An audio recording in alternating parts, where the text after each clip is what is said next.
All right, Hassler here. I'm going to run through some problems on this 3.1 practice with the second limit definition of a derivative. And so that is what you should have watched yesterday for your video notes. Let's actually write out what that definition is. So f prime of a indicates I'm finding the slope of a tangent line is equal to the limit as h approaches 0 of f of a plus h minus f of a, all divided by h. And just a quick reminder that when we talk about this h approaching 0, what we're talking about is that the change in x, as I pick x values that get closer and closer to the given x, is approaching 0. So h is the difference between the x values that you're choosing. So if I'm at 3 and 3.5, my h is 0.5. If I'm at 3 and 3.1, my h is 0.1. And as I pick values that get closer to 3, the distance between those values are going to get smaller and smaller and smaller. All right, so it says, given the function, determine the slope of the tangent line using the second limit definition of a derivative. And we do not need to simplify. So just like in class the other day, we're just going to do a setup so that we understand how these pieces, fit into this definition. So if I'm finding the slope of the tangent line, I indicate that with the notation f prime. And in this case, I was given the x value of -4. This is equal to the limit as h approaches 0 of that difference quotient, okay? So when I look at this difference quotient, I see that I have f of a plus h.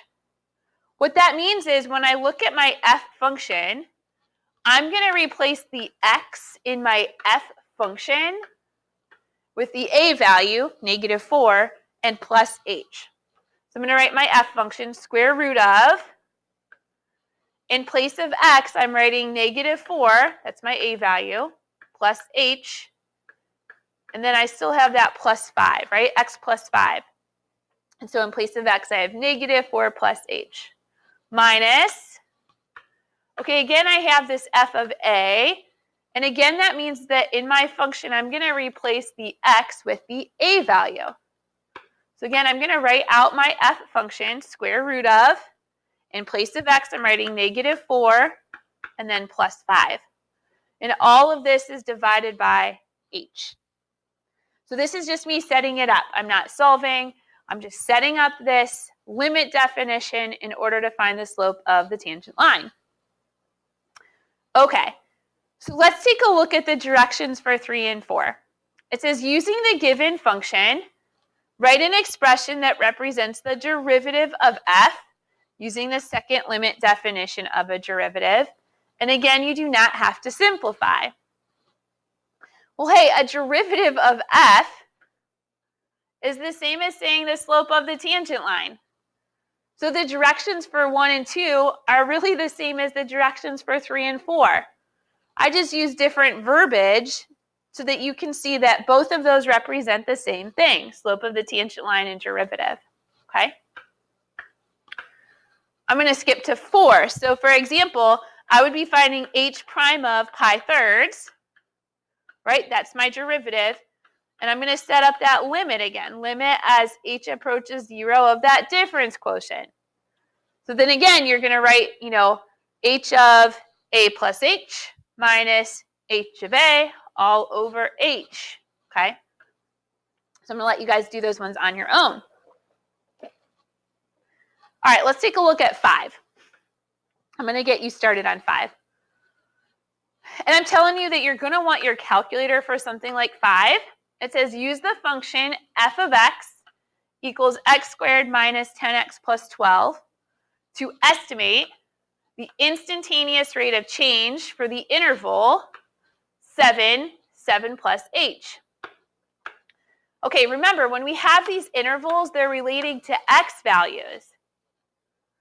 So for each value of h shown in the table, h is the distance between the x values, okay? And so, sorry about that. Okay, and so what I'm going to do is I'm going to say, well, I have to find the slope, right? That's average rate of change between 7 and, oh, my h is 0.5. So if I have 7 plus 0.5, that's going to be 7.5. I have to find the slope between the points containing the x values of 7 and 7.5. This is what we practiced in class when we first started this. So I would have to evaluate f of 7.5 minus f of 7, all divided by 7.5 minus 7. So again, h represents the distance between the x's. I'm finding AROC, the slope of the secant line, and I'm going to continue this process just like we've done before. Right now I want to find the slope between 7 and 7 plus 0.1 or 7.1. And I'm going to find that slope. And I'm going to continue this process. As I continue this process, I should notice that the AROC, average rate of change, should be approaching a specific number that's going to give me the instantaneous rate of change, right? That's why this is an estimate. So you got to figure out what that is. And then I ask, what are two other names that represent the instantaneous rate of change? So I'm going to let you finish that process and see what you get. 6 says, use the second limit definition of a derivative. And again, the same function, f of x equals x squared minus 10x plus 12, to find the derivative at x equals 7. This is the same as 5. Well, look, it says your answer should confirm the one you calculated in number 5. So in problem 5, we use the table method to estimate the slope of the tangent line. In 6, we're going to use an algebraic method, that limit definition. So we would say f prime of 7 is equal to the limit as h approaches 0. All right, f of a plus h means that in the f function, every time I see an x,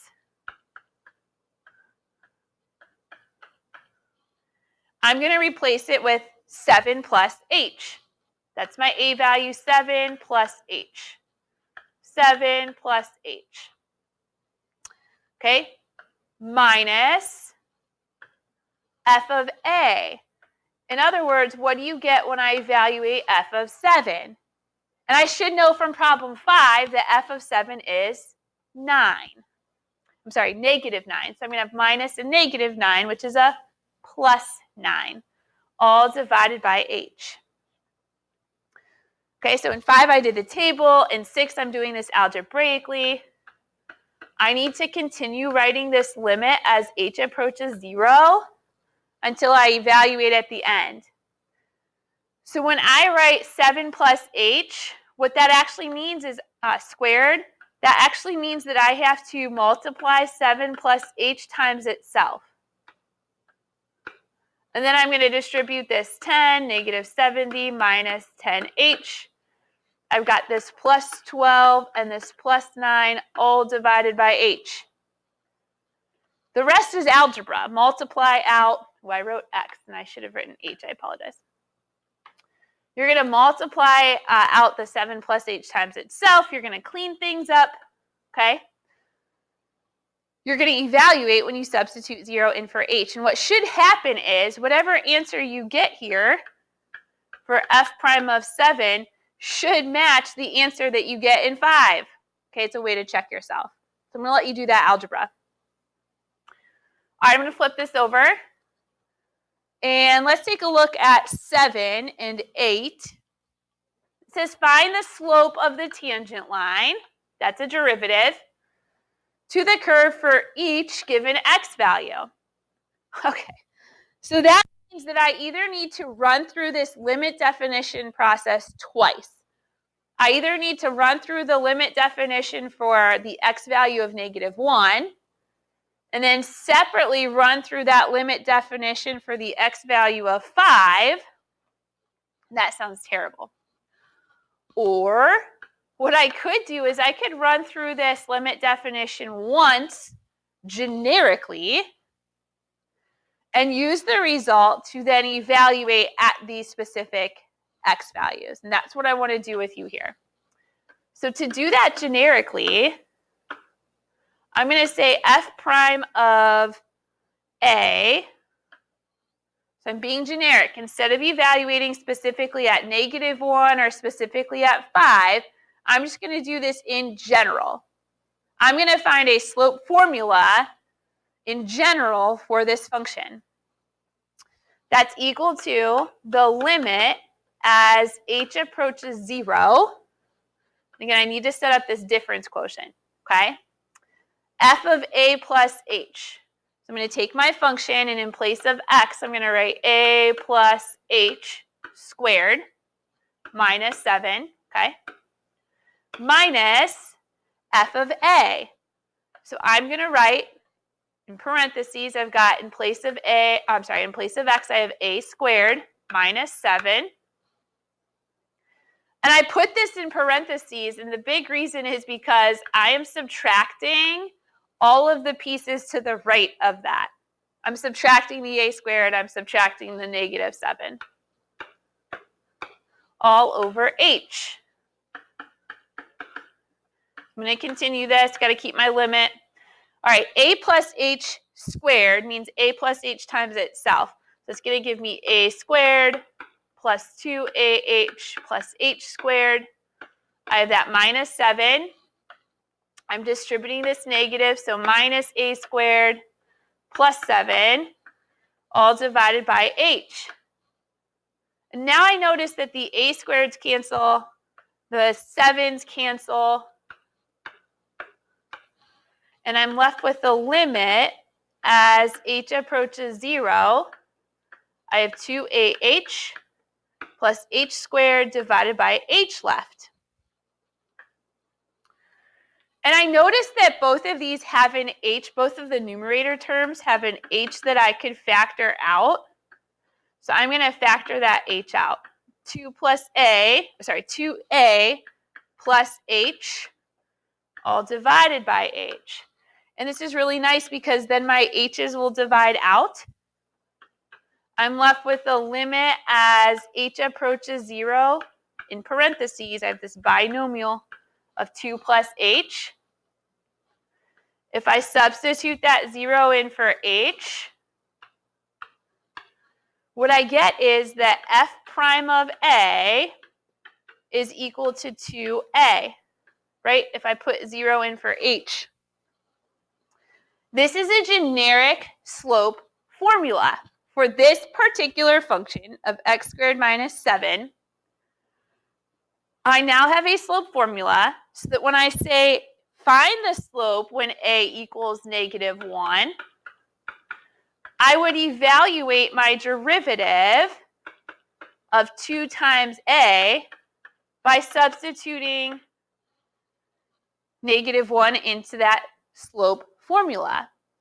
In other words, if I were to graph the function x squared minus 7, right, that's my f function, and if I were to graph that function and draw a tangent line when x is -1, the slope of that tangent line would be -2. Okay, I could do something similar by evaluating when a is 5, right? F prime of 5. Find the slope of the tangent line to this curve when x is 5. So again, I could just plug this into my now slope formula and I get 10.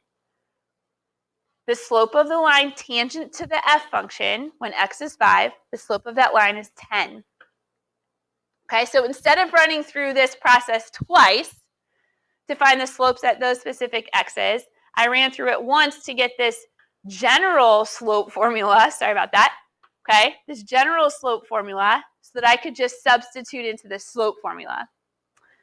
The last thing it says is write the equation of the tangent line to the curve. So y minus that y coordinate equals my slope, parentheses x minus the x coordinate, when x is -1. Okay, when x is -1, we found the slope to be -2. So that's going to go in the slope spot of my point slope form. X minus -1 is the same as saying x plus 1. And if I evaluate the f function at -1, -1 squared is 1, minus 7 is -6. So again, y minus -6 is y plus 6. There's the equation of my tangent line. If I were to graph the function x squared minus 7, draw a tangent line when x is -1, this equation would be the equation of that line. All right, your job is to go back and finish any problems that we did not do or I did not do for you and turn this in on Classroom. Send me an email if you have questions.